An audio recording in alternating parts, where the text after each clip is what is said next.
Bonjour à toutes et à tous. On reprend aujourd'hui notre deuxième partie de la MMC après avoir découvert qu'est-ce que la MMC, ses applications en génie civil, mais aussi la partie que nous avons abordée sur le calcul tensoriel, les symboles de Levi-Civita et Kronecker, et notamment la convention d'Einstein.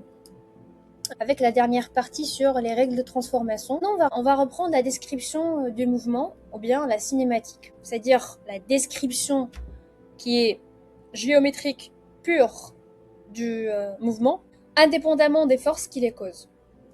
Donc, pour décrire le mouvement d'un milieu continu, on a besoin de deux états de référence. Le premier état, la configuration de référence, notée C0, donc comme vous voyez ici affiché dans l'écran. Donc, d'une part, la configuration de référence du corps avant toute la déformation, et on repère chaque particule matérielle par ses coordonnées qui sont notées en majuscule grand X. C'est-à-dire que là, toute particule matérielle faisant partie du corps à l'état initial de référence sera représentée par les coordonnées initiales notées en X majuscule.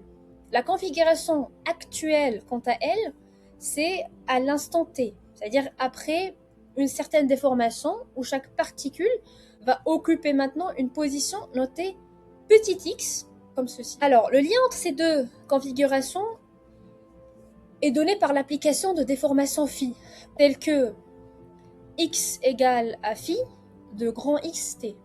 Cette fonction nous dit où se trouve à l'instant t la particule du corps déformé qui occupait initialement la coordonnée ou la position grand X. Et à partir de cela, et après avoir défini la fonction qui fait qui va nous faire transformer la position, la coordonnée petit x à grand X, on va pouvoir déduire naturellement le vecteur de déplacement qui sera noté U comme la différence entre la position actuelle et la position initiale. Donc U égale petit x moins grand X. Donc c'est ce vecteur de déplacement qui sera la grandeur que nous mesurons et que nous allons calculer en pratique pour caractériser comment un point matériel a bougé, bien évidemment, a été transformé. Donc notez bien que C0 c'est la configuration à l'état initial, T c'est la configuration actuelle après déformation, et qu'on a phi c'est la fonction qui permet la transformation, de définir la transformation. Maintenant on va passer aux descriptions lagrangienne et eulérienne. Il y a deux façons fondamentalement différentes de décrire le mouvement, et il est essentiel de bien les distinguer. On a les deux. On a la description lagrangienne, qui suit la particule matérielle dans son mouvement, c'est-à-dire qu'on va exprimer les grandeurs physiques en fonction de la position grand X et du temps. Et c'est comme, par exemple, que vous attachiez un capteur à une particule de matière et que vous la suivez tout au long de la trajectoire ou de son trajet.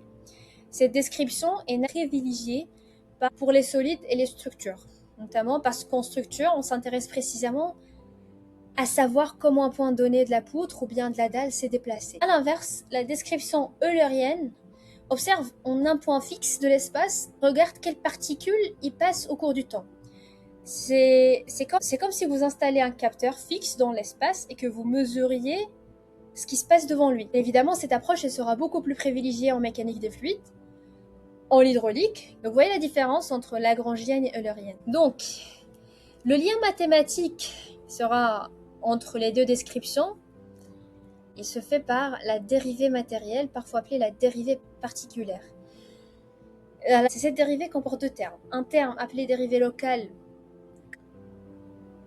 qui va mesurer la variation dans le temps en un point fixe, et le terme convectif mesure la variation due au déplacement de la particule dans un champ qui varie dans l'espace.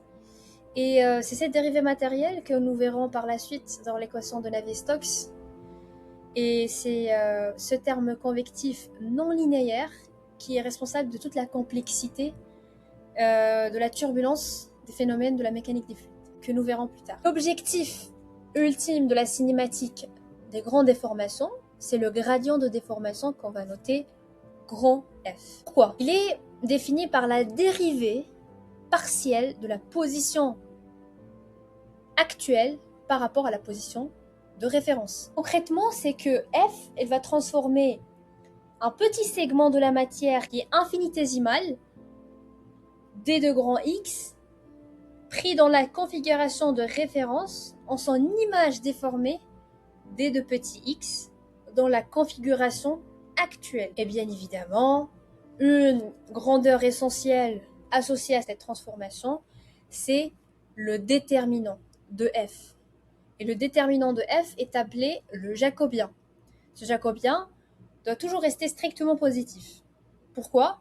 Parce que sinon, cela va signifier que la matière s'est retournée sur elle-même, ce qui est physiquement impossible. Quand elle se déforme, elle ne va pas retourner à sa configuration initiale. Donc, le jacobien relie directement le volume actuel au volume initial. Si G vaut exactement 1 partout, on dit que le mouvement est isochore, c'est-à-dire qu'il se fait sans changement de volume. C'est par exemple ce qui se passe en bonne approximation lors de la déformation plastique des métaux ou bien lors des écoulements d'un fluide incompressible. C'est ça ce qu'on appelle le mouvement isochore. Et bien évidemment, à partir de F, on peut construire un tenseur de Green-Lagrange. C'est à demi de la quantité de la transposée de F fois F moins la matrice identité. Donc ce tenseur a l'avantage de mettre une mesure exacte de la déformation, qui est valable même dans des grandes déformations, qui est bien évidemment contrairement au tenseur linéarisé qui ne sera pas valable que pour les petites déformations. Et là, on va rentrer à la partie de la mesure de la déformation. On va avec le tenseur de Cauchy, tenseur de déformation Cauchy-Green linéarisé.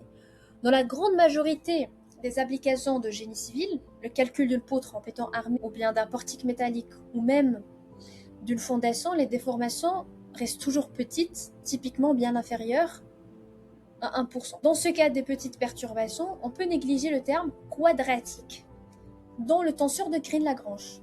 Ça veut dire qu'on va avoir la forme linéarisée du tenseur de Cauchy-Green, qu'on va noter epsilon ij. Donc sa forme, ça va être le demi de la somme de la dérivée de u par rapport à xuj plus la dérivée de uj par rapport à xuj. Donc, ce qu'il faut noter que c'est un tenseur qui est symétrique par construction. Epsilon ij sera égal à epsilon ji. Et c'est cette symétrie qui va réduire le nombre de composantes indépendantes dans les petites perturbations. De 9 à 6. Exactement comme pour le tenseur des contraintes que nous verrons ensuite en détail. En fait, concrètement ou bien physiquement, les composantes diagonales epsilon 1,1, epsilon 2,2 et epsilon 3,3, ils représentent les allongements relatifs dans chacune des trois directions. Par exemple, de combien de pourcents une fibre orientée selon un axe s'est allongée ou bien raccourcie.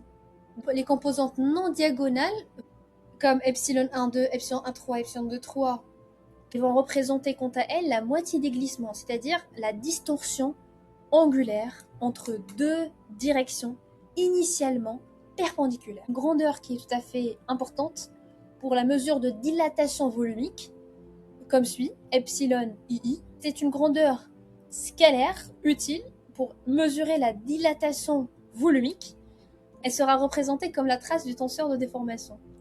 Et on peut montrer que cette quantité, elle va représenter la variation relative du volume delta V sur V. C'est le résultat de la trace du tenseur de déformation de Cauchy, comme suit, linéarisé.